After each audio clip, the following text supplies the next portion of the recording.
Tyrese Maxey was the NBA's most improved player 2 years ago. He's taken another leap this season, and I'm wondering if this 25-year-old can get even better moving forward. Maxey's a blur on the basketball court, in the absolute top tier of straight line speed with explosive acceleration off the dribble. And with his handle and burst, he's nearly impossible to stay in front of. This isn't even the sharpest cut. He's just moving so fast that Ivica Zubac takes one step and can't react in time. So because of Maxey's speed, he doesn't need huge lateral changes in direction. The big man here is only slightly out of position, and Tyrese squeezes through like he was shot out of a cannon. And he has great spatial awareness for these tiny creases when a defender jumps in front of him. This feel can show up in pick and roll. The big man overcommits to one side here. Boom, Maxey launches himself out the other, and it's free throws. And it shows up off ball as well. His defender gets a little too high denying him, so Maxey explodes backdoor, and check out the body control at the end. Maxey's finishing fascinates me. He has these incredible quick leaning layups like this, but to throw off shot blockers, he'll also do this off of his right leg before shooting. Tyrese is the king of the same hand, same leg, or goofy foot finishing, and he'll do it with his right hand and right leg, or left-handed off the left leg. And the idea is to throw off the shot blocker's timing by jumping a step early attacking the basket. According to Second Spectrum, no one in the NBA has taken or made more goofy-footed layups than Maxey this season. No one's even close. And he's shooting an impressive 61% on these shots inside 8 feet. He's very comfortable off his right leg in general, using it to take an extra step to finish here. And this is great feel to go by the defender, then look at his hips and legs contort as he hangs in the air. Man.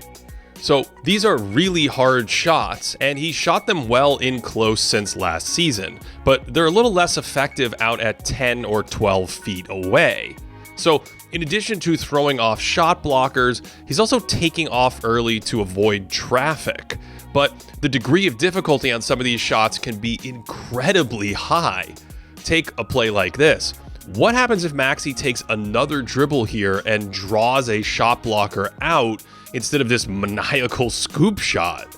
It's a subtle idea, but mixing more two-step finishes might help his teammates more because that extra dribble draws the help defender to him, although here he goofy foots the lob. That is awesome.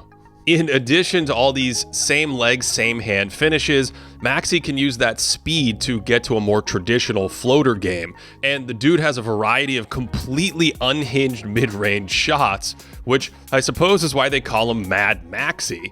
I mean, what is that?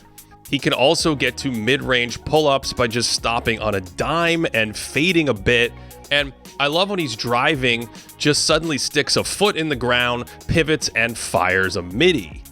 So he's combining his speed, breaking, and ball handling to cook dudes out there, and you can really see some of his shooting skill and acumen on these spinning mid-range shots. Which brings us to the big shooting question with Tyrese. How many three-point shooters in the game are better right now?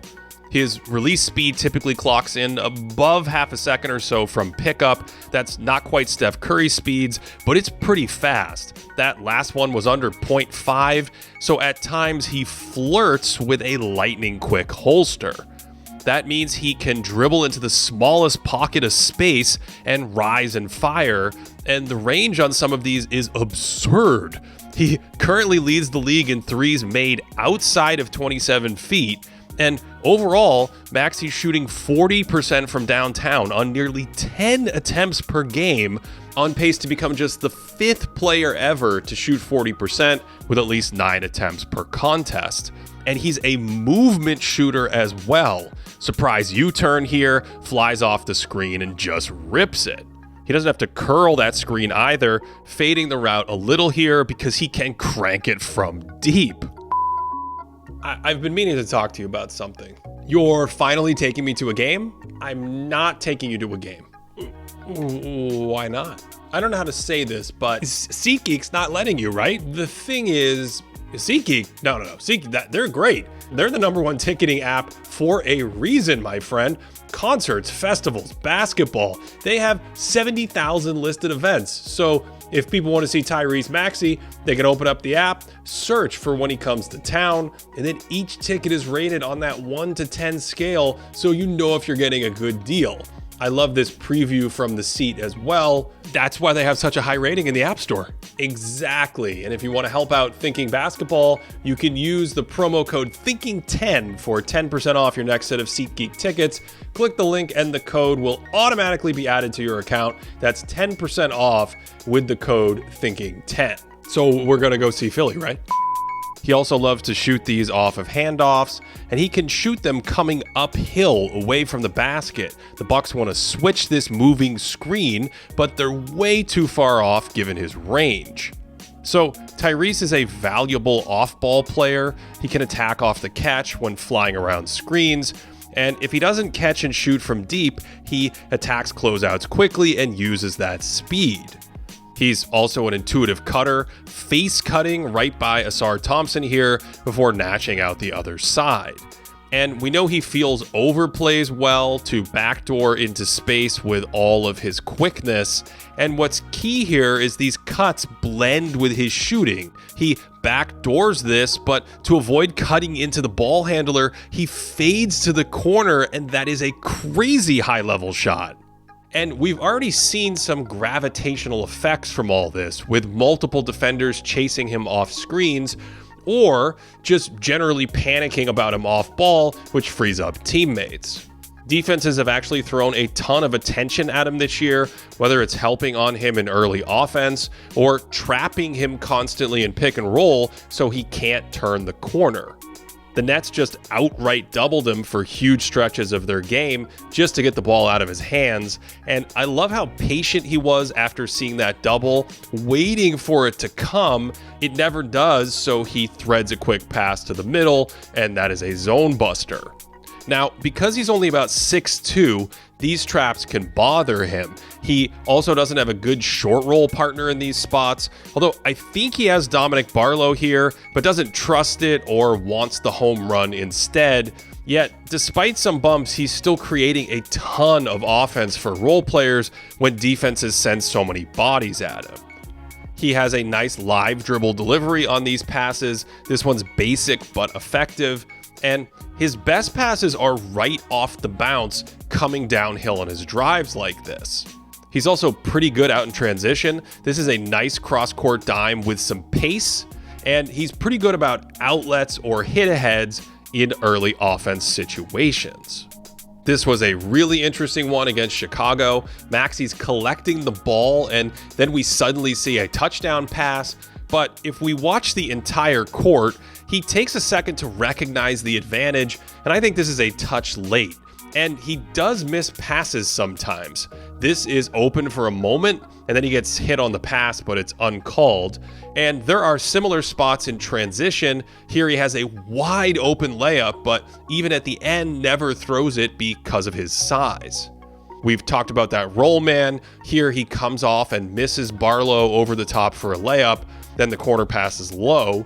And this one's really fascinating. He doesn't hit the roller in the pocket or over the top, doesn't look for the shooter when they help on the roller, and the corner is open, but look at that pass. Instead of going over the top, it's the most unique bounce pass I've seen all year.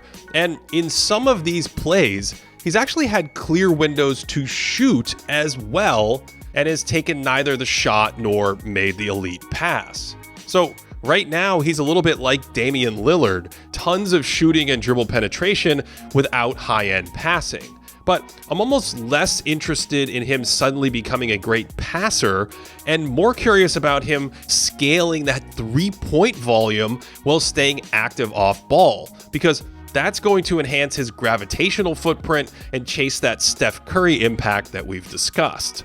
He's already among the league leaders in scoring volume and estimated playmaking impact, while being a massive turnover suppressor for the offense. And Philadelphia's even been better on defense when he's played. His defense is a bit outside the scope here, will have an extra 4 members on it, but overall, Tyrese is flashing superstar impact to start this young season. Since becoming an all-star 2 years ago, he's shown a solid ability to improve his teammates' efficiency, but his key to offensive megastardom, to continue to level up, might be following the blueprint of great movement shooters, and if Tyrese Maxey can do that, he could contend for an MVP. To support this channel, patreon.com/thinkingbasketball. That's where we have proprietary stats on teams and players throughout the year. We also have a Discord community, and you can get all of our extra video content over there, or sign up on YouTube as a member, where we also live stream the podcast. Thanks for watching all the way to the end on this one. Hope you enjoyed it and that you are having a great day.